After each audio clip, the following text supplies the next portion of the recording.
आज आपण सीझनचा पहिला आमरस बनवणार आहोत।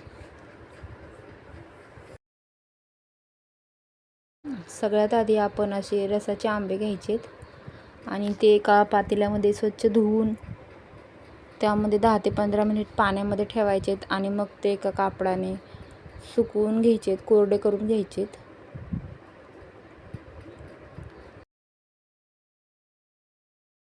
आता आपल्याला आंबा हाताने असा दाबून बघायचा आहे। चारही बाजूने आंबा दाबून तो मऊ करून घ्यायचा आहे आणि मग त्यानंतर अशी त्याची एक एक करून सालं काढून घ्यायचेत।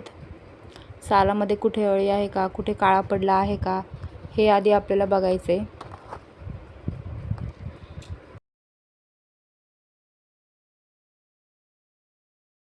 जर कुठं काही काळं असेल, खराब असेल आंबा, तर तो आपल्याला तेवढा भाग काढून टाकून द्यायचा आहे आणि चांगला व्यवस्थित असेल तर मग असं त्याचा रस काढून घ्यायचा आहे। आमरससाठी आपल्याला रसाचेच आंबे घ्यायचे, कलमी आंबे नाही घ्यायचे।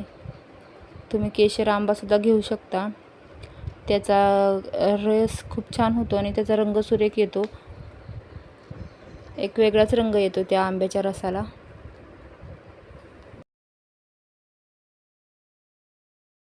आता आपण दुसरा आंबासुद्धा असाच हाताने दाबून घेऊ, त्याला मऊ करू आणि मऊ केल्यानंतर मग त्याचेसुद्धा आपल्याला असे साल काढून घ्यायचेत।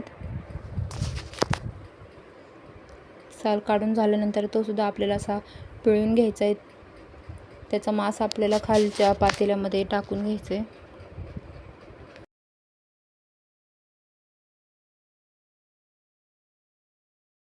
अशाच पद्धतीने आपल्याला सगळे आंबे व्यवस्थितपणे पिळून घ्यायचेत, त्याच्यात कुठं घाण जाता कामा नये। खराब आंबासुद्धा नाही गेला पाहिजे, नाहीतर एका आंब्यामुळे पूर्ण रस खराब होईल।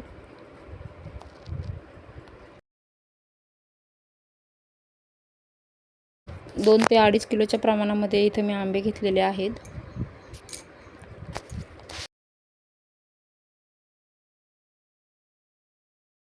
आता आपले एक एक करून सगळे आंबे बघून झालेले आहेत, त्याचा रस काढून झालेला आहे।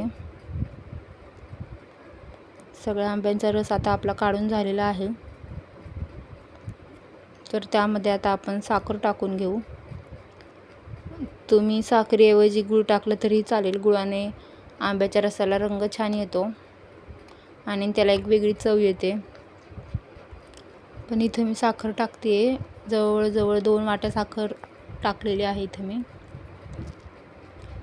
तुम्हाला जर जास्त गोड हवा असेल तर तुम्ही यापेक्षा जास्तसुद्धा साखर टाकू शकता। साखर मिक्स करून झाली की आता आपण मिक्सरमध्ये आंब्याचा ज्यूस बारीक करून घेऊ। तुमच्याकडं जर बीटर किंवा ब्लेंडर वगैरे असेल तर तुम्ही त्यामध्ये सुद्धा बारीक करू शकता, पण इथे मी मिक्सरच्या भांड्यातच करते आहे कारण माझ्याकडे नाही।